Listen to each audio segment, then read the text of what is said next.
He emerged as the frontrunner in late January before being surpassed by Embiid. Now, LeBron's Lakers are currently third in the West, while Embiid's Sixers are in first place in the East. Max, more likely to win MVP, Max Kellerman. Is it King James or Joel Embiid? LeBron James is more likely to win it than Embiid. And as you know, I was saying since early this season, Embiid's the MVP if it ended today. But I'm talking about my own opinion about at the moment. As Stephen A. would say, these things are in flux. Fluid. They're fluid. Sorry. Yes. It's fluid. It's fluid. Fluidless. Yes. But I would say this. Embiid, although he's been in shape this season, does not have an injury history that inspires confidence over the course of a full season. LeBron, much more so, especially in recent years. And then you add, there's always that possibility with Embiid. But then you also add to the fact that LeBron's going to have to keep the Lakers afloat and has done so without AD. And that LeBron is getting older. And guys, he hasn't won an MVP in almost 10 years. Almost 10 years. I think the feeling will be, also, by the way, even though he has AD, Embiid has Ben Simmons, and Embiid has more around him. I think the feeling will be in the Western Conference, if the Lakers start to make hay and AD comes back, given LeBron's age, given that he hasn't won one in almost a decade, given the fact that he's getting older, everything, I think he is going to get the award if he makes it till the end of the season and continues to play how he's played. He's not going to get it. Not going to get it. This award is going to go to Joel Embiid, who's averaging 30 and 11. Philadelphia 76ers are the number one seed. I think they'd have to completely collapse in order for Joel Embiid not to win the award. I also think that LeBron James is not going to prioritize it, primarily due to AD being out. He's going to carry a load good enough for you to get to the playoffs, good enough for you to make sure that you've got life beyond the regular season, so you're buying time for AD to return, ultimately get to 100% if at all possible, and make your championship run. It's not that the MVP award is not important to LeBron, because I think we all know it is. I just think it's not the priority that other things are. And because of that, I think that in certain respects, he won't have his foot on the gas to the degree that the Philadelphia 76ers, led by Doc Rivers, will have his team's foot on the gas, and Joel Embiid is leading the way. And Doc Rivers is going to ride that man by reminding him that no matter how great he is, he has still underachieved in his young career. He has a lot to prove. Take the NBA by storm. Put everyone on notice that you are that dude.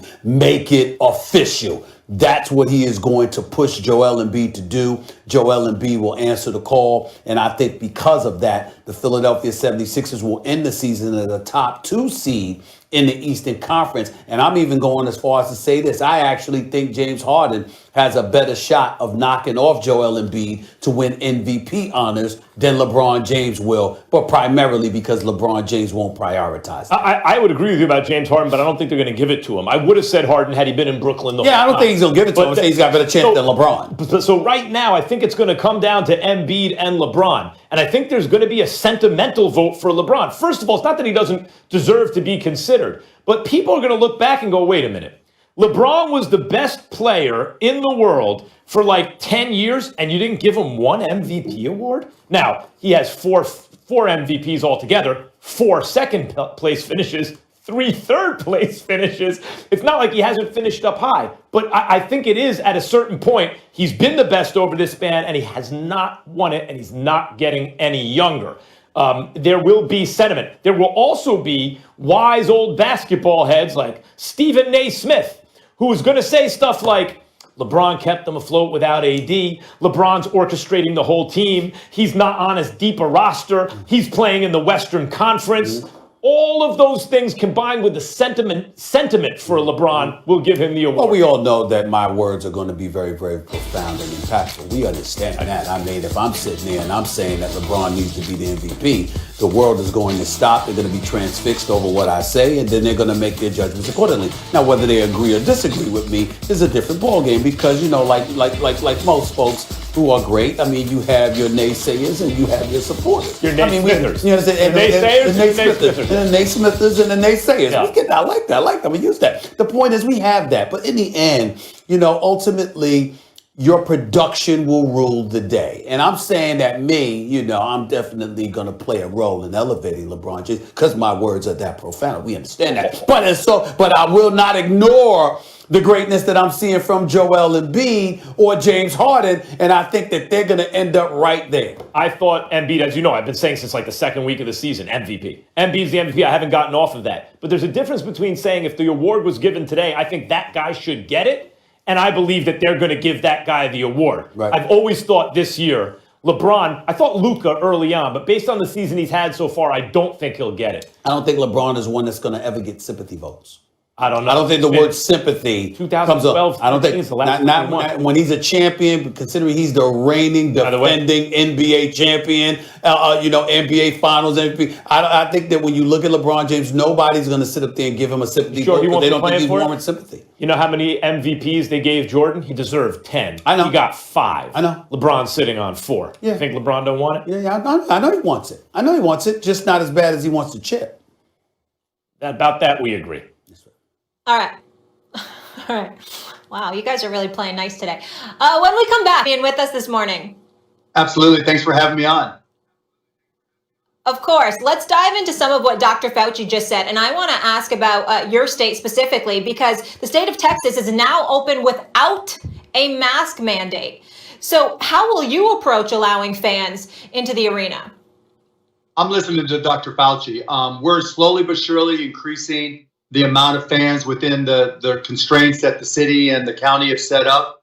I think we had 3,500 last night. But we're gonna be smart and we're gonna be safe. My goal is that if vaccines continue to be implemented and the state of Texas continues to do a good job, which they have done in administering vaccines, that by the end of April and early May, we'll have a full house.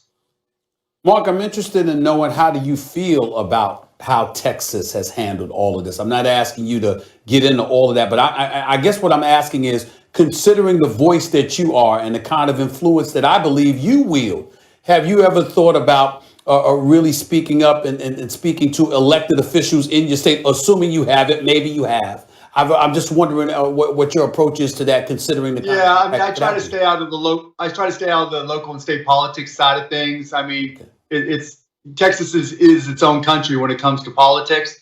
But at the same time, we try to lead by example. And it's very important to us, not just to keep our fans safe, but our employees safe. And, vaccinations are opening up, as Dr. Fauci said, and they're accelerating. I think Texas is already at 25% or more of vulnerable population vaccinated, and those numbers are going to just increase faster and faster. And so as we get more people vaccinated, we're going to be more confident in trying more things. What I would have liked to have seen from the governor is that he used some foundation for the decision. If he would have said, okay, when we get to 30% or 40%, we'll open up to this percentage. But he didn't. What's done is done, and we're just going to try to use the science and be safe. Mark, I thought your Dallas Mavericks were playoff sleepers this year. I thought you'd have beaten the Clippers last year if Porzingis didn't get some bad calls and then get hurt. I look at Porzingis now, and he's coming off a big, at least offensive game, and he every year it seems has to spend the entire season getting back to where he was. So he never gets to become what he should be. And there are rumors that he could be available in the right deal and all of that. Where are you on Kristaps Porzingis? Patient, because you saw what KP can be last night. We're seeing more of that. It takes time. I mean, look at KD, different injury, but you've got to be patient, particularly this year. I mean, it's just such a crazy year. We got hit by a COVID outbreak, really bad, and that impacted our season. And everybody was like panicking and saying, you got to do A, B, or C. We don't. We have a good team. KP is showing what KP is. I mean, he's a great top 20 player. And so we're just going to be patient. We have a good team. There's no reason to panic or do anything. Well, I definitely think you're right, and you've proven yourself to be right. You've won 4 straight. You won 11 of your last 14 games. Y'all are looking pretty good right now. But let me rewind the clock just a little bit to Luka Doncic a little bit earlier this season, because he sort of called out the team in terms of saying that we got to do better. We got to do better and what have you. And when he said that, that's when people got up in arms, started really, really worrying about the Dallas Mavericks. When you heard him say that at that particular moment in time, Mark, What did you take from it, and how concerned were you that your young superstar was not happy?